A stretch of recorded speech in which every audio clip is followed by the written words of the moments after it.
I collected every pet in Terraria.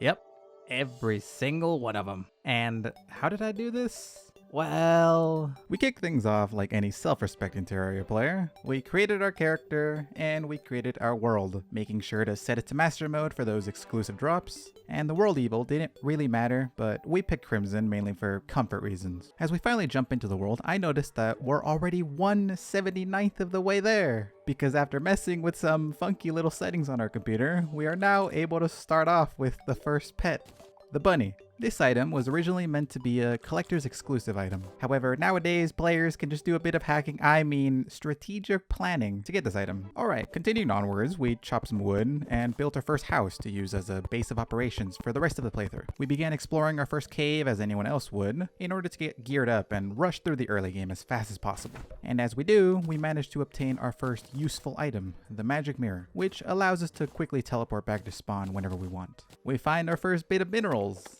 and then die. But we quickly go back and collect as much metals as we can. Looking deeper into the cave, we stumble across a glowing mushroom biome, and after looking through one of the chests, we managed to find some Hermes boots, a godsend for early game Terraria players, as it increases your maximum run speed. I continued mining various gems and ores in order to get better armors, tools, weapons, you know, just very basic Terraria things to do. Back up on the surface, I decided to explore a bit of the world, as we would be spending quite a bit of time here, eventually stumbling into the Crimson and dying in the most gruesome way possible. I then decided to explore the left side of the world instead, and ended up running into the jungle, and having the exact same thing happen to me. So what would any other Terraria player do at this point of the game? That's right, the elevator. We mined down towards the bottom of the world, once again making sure to collect anything of value on the way down. I ran across a few golden chests and found my second pair of Hermes boots, as well as a band of regeneration, which was fine, I guess. As time passed and a few unfortunate incidents, we managed to gather enough resources to craft up our first set of armor. And we headed back down. At this point in time, my mind was on one item and one item alone. The Cloud in a Bottle, an accessory which allowed the player to double jump. And after some time exploring, we found a third pair of Hermes boots. But it was okay, because the chest right next to it had the Cloud in a Bottle we were looking for. We now had a sufficient amount of mobility to begin taking on some of the early game bosses and hopefully continue our quest to collect every pet. So we went back home to put away some of the items cluttering up our inventory, making a basic chest layout which I plan to eventually expand and organize later. He never went on to do this. While underground, we managed to obtain a gravitation potion, which we instantly used to search the sky for some floating islands, where we obtained a Star Fury, which quickly solved our lack of damage output. Using the rest of the potion's effects, we found a Sky Lake, which wasn't too useful at this point in time, and a Lucky Horseshoe, which was another god tier item due to its ability to nullify any form of fall damage. I then decided that was enough exploring for now, and began working on a very simple boss arena, mining out a decently sized area and placing about 3 layers of platforms, each spaced perfectly apart from each other, as they should be. Shortly after finishing the arena, a slime rain began. This was our chance to obtain our next pet. Upon killing a number of slimes, 150 to be precise, the first boss will spawn, the King Slime. And using a mixture of our newly acquired Star Fury as well as some Frostburn arrows, we eventually managed to take him down without much issue. Looking into the treasure bag he dropped, we get back to building more houses. We decide to explore the underground Crimson Caverns in order to possibly get an early Crimson Heart, a light pit which drops from breaking the Crimson Hearts. After breaking 2 of the hearts and getting quite unlucky with the drops, I decided to build an arena within this small cave because once a 3rd heart is broken, another boss will spawn, the Brain of Cthulhu. And well, let's just say my arena didn't help much in this fight. So we went back and broke another set of hearts, getting a rotted fork in the first one, which, while not the item we were looking for, was actually quite the useful item. But neither the 2nd or 3rd hearts gave me anything, unfortunately. This fight was actually giving me quite a bit of trouble, since I had to dodge these little enemies called creepers, which always surrounded the main boss. That was until I remembered that I had some jester arrows, which could pierce through all of them. This quickly trivialized the entire fight. Yeah, no, I lied because I got killed again instantly afterwards. Back home, I noticed that the sun had finally set, so I took the opportunity to summon the next boss on our list, the Eye of Cthulhu. This boss went as you would expect it to go for anyone else with even a bit of knowledge about this game. You pelt the boss with attacks while making sure not to come in contact with it, utilizing any platforms, terrain, and movement abilities to continuously circle the boss until it goes down. Opening the treasure bag, I noticed that we actually managed to obtain the item we were looking for, the suspicious grinning eye. Playing this game on master mode makes it so that almost every boss in the game has a 1 in 4 chance of dropping their unique pet summons. And we just so happen to be lucky enough to get this one on our first try. And we better enjoy it, because this will not be a common occurrence in this playthrough. Following that fortunate incident, we go back to the Crimson in hopes of actually defeating the Brain of Cthulhu and getting his unique pet. So we broke another 3 hearts, and this time employed the tried and true strategy of getting good in order to beat this boss. And after some time fighting off his minions, we managed to defeat him. And we get absolutely nothing in return. So we once again tried breaking more hearts. But this time we managed to get one of the items we were looking for, the Crimson Heart. This light pet has a 20% chance of being dropped after breaking one of these brain summoning hearts. And we keep trying and trying, but we seem to just be straight out of luck. Once back home, I noticed a goblin invasion had arrived. So I try fighting it off, and while I eventually managed to repel them, it took an absurd amount of time, just due to our lack of damage output for this stage of the game. We go back to the Crimson. This time we're out of hearts to break, so we're forced to now craft the Bloody Spine, an item that summons the boss. And after an unfortunate misstep on my part, we managed to take it down once more right afterwards, obtaining the Bone Rattle.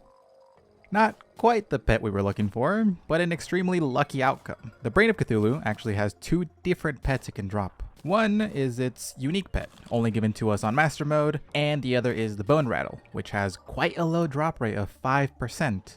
So we got quite lucky here. So I decided to take a bit of a break from fighting the Brain of Cthulhu, mainly because farming the materials to craft this summon item is just a massive pain. I went on to try to finish the Elevator we started a while back, quickly arriving to the underworld and rushing to snag a Hellforge before being sent back against our will by a fire imp. I then went to the underground desert biome in hopes of finding an Extractinator, since it is required to obtain one of the more annoying pets in this game, the Amber Mosquito. Feeding either silt, slush, or desert fossils into this machine gives the player a plethora of items, and there is a roughly 1 in 10,000 chance to get the pet we're looking for. So I'll see you guys in a few hours once I get it. Okay, let me break character here for a second and tell you guys a bit of a story. Before I started this challenge, I knew of an incredibly rare pet, and I cut out almost every single time I attempted to get this pet up until this point. But since I started playing, I've been going around and hitting every single tree I saw. The reason for this is because there exists a pet that also has a 1 in 10,000 chance of being dropped. It's dropped randomly when you shake a tree. Yeah, it's pretty specific. So let me paint you a picture here. Imagine you're me, waking up one day, booting up your Terraria world after having a nice breakfast or whatever, going over to do, whatever you would do on a normal Terraria day. And then this happens. I have no idea how I got this lucky. I was under no illusions of getting this pet. I was even planning to create a mega tree farm near the end game and just go to town on them. Anyways, moving on. I decided that the Brain of Cthulhu was too much work for today. So I decided to try to farm for the King Slime's unique pet. And I hope to God I would get it with these 3 tries, because crafting this guy's summon is even more annoying due to requiring rubies, which are infinitely harder to obtain than the vile mushrooms for the Brain of Cthulhu. And while it took a while, we managed to get the item on the literal last attempt. We were quite lucky on this one, only requiring about 4 kills in total. But it wasn't quite over, since we would need to obtain this item again in the future, so look forward to that. Up next was an idea I had been brainstorming for a while now: pumpkins. There exists a pet that has about a 1 in 200 chance of being dropped after harvesting a pumpkin. The item is called the Magical Pumpkin Seed. So I decided to build a massive farm of them, and we'll be checking up on these in the future. But for now, we headed back down into the underworld, drinking an obsidian skin potion in order to gain immunity to lava, and we began mining out a decent bit of hellstone, which we soon used to craft ourselves some better weapons for what was to come. But before heading out, we farmed some pumpkins. Then we headed towards the dungeon and began clearing out an area for our new arena. We needed a decently sized one if we wanted to take on Skeletron. And once finished, I waited for nightfall and began the fight. Overall, this fight wasn't too difficult. There were some close calls here and there, but using our newly acquired bow made from Hellstone, we eventually managed to take him down. However, I will say that this fight took an absurd amount of time. I almost even ran the clock on this entire fight and had to try again. And as always, no luck on his drops. So we would have to try again in the future. But that wasn't really what we were going for here. Now we were able to explore the dungeon, and I was looking for one item in particular, the Shadow Key, since this item will allow us to obtain some much needed pets down in the underworld. And after opening a plethora of chests here and there, we managed to obtain the key along with a handgun, which was quite the powerful weapon for this stage of the game. We left the dungeon, not by our own volition though, but by theirs. And back home, we farmed more pumpkins. But then we headed back down to the underworld, now with our newly acquired Shadow Key. Chests down in the underworld can only be opened with this key, and they have a chance of having one of two different types of pets, both of which we need. And can you believe it? We actually managed to obtain both during our time there. How lucky.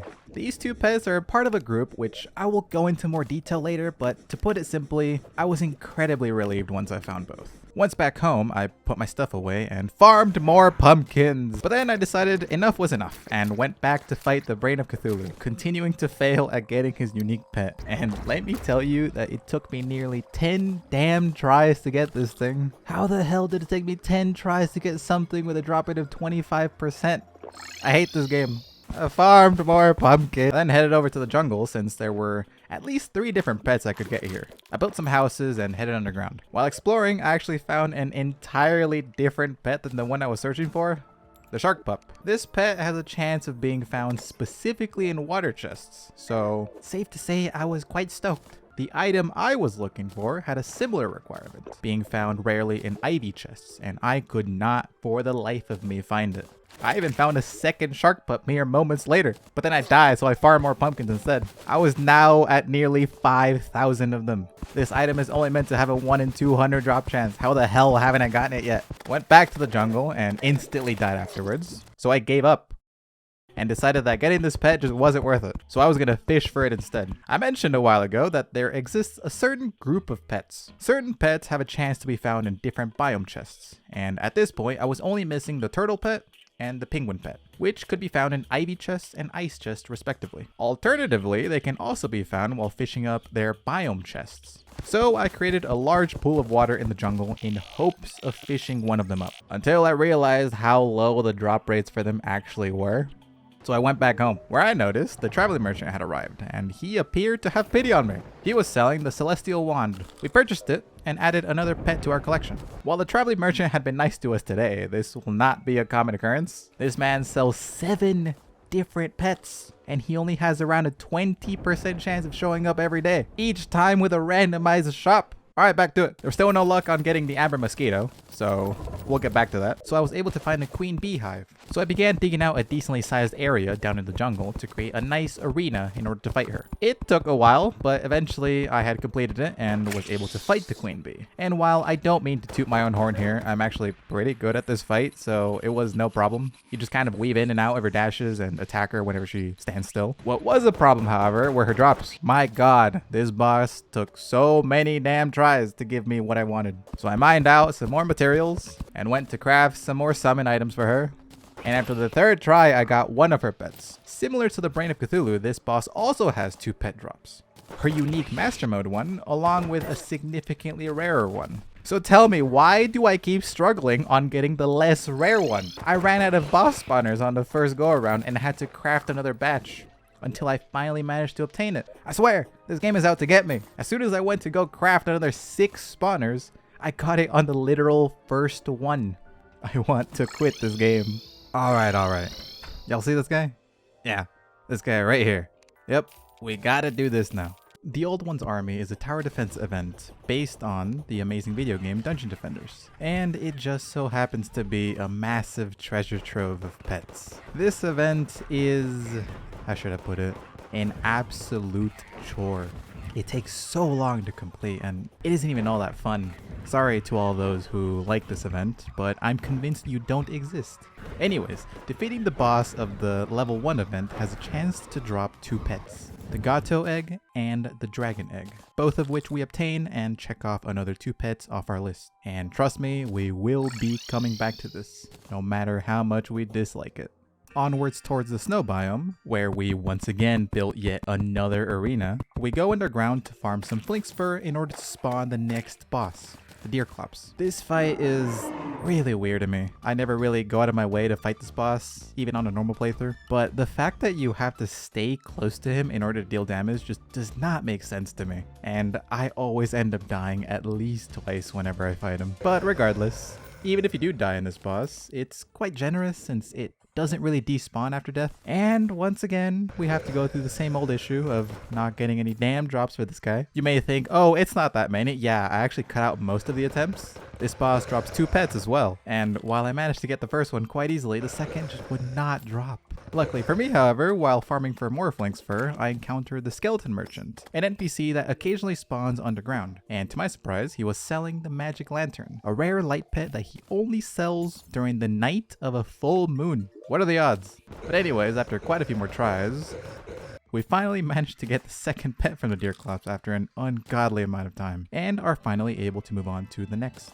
The next day, after doing our mandatory chores and not getting anything for them, I decided to build a small house next to our arena, because during my time at the dungeon, I obtained the Clothier Voodoo Doll, which allows us to kill the Clothier NPC. And upon doing so, we are able to manually spawn Skeletron again. At this point in time, we're quite overpowered, so we took him down without much issue. And as if God was looking down upon us, we managed to get his unique pet on the first try, checking off one more pet. This was a moment where I began to run out of easy pets to collect. As I mentioned in the intro, the world evil didn't really matter. That's mainly because we would eventually need to create another world with the alternative evil. The reason is because the corruption hosts 3 pets.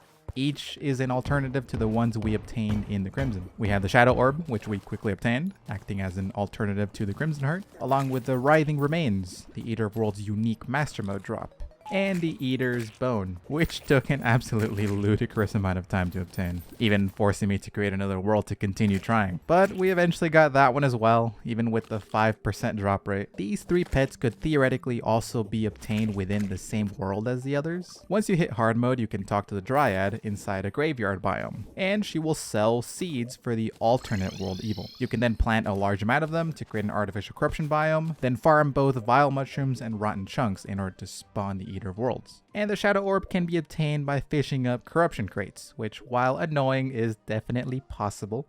Okay, can I be honest with you guys for a second? One day while I was farming some pumpkins, I decided to take a quick look at the wiki for the magical pumpkin seed pet, and came to a terrifying realization. It is obtained from harvesting fully grown pumpkins during Halloween.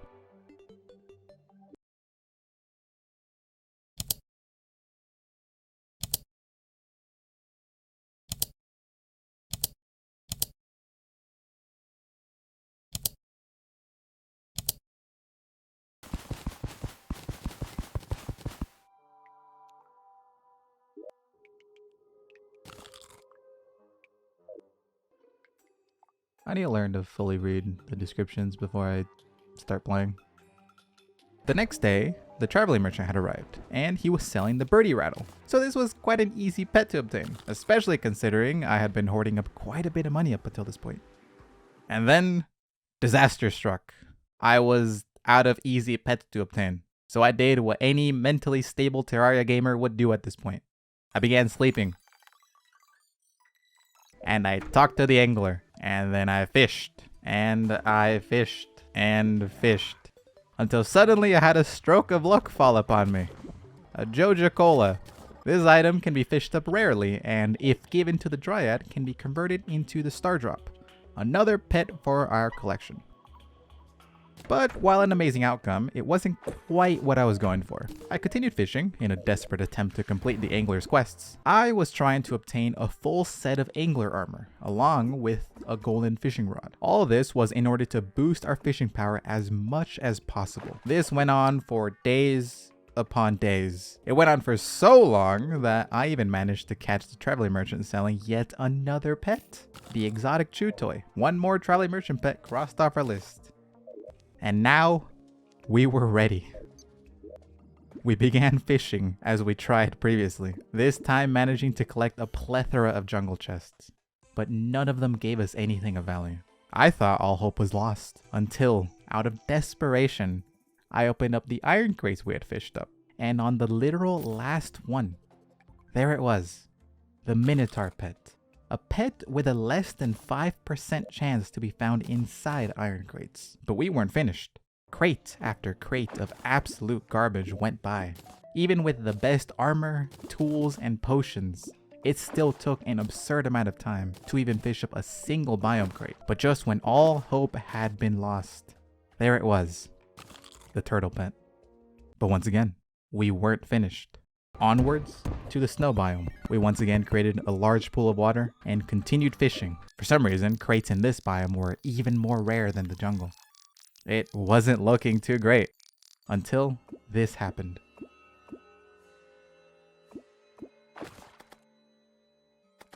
The zephyrfish is an incredibly rare pet with odds of around 0.1% to fish up, even with 100% fishing power, and we had obtained it.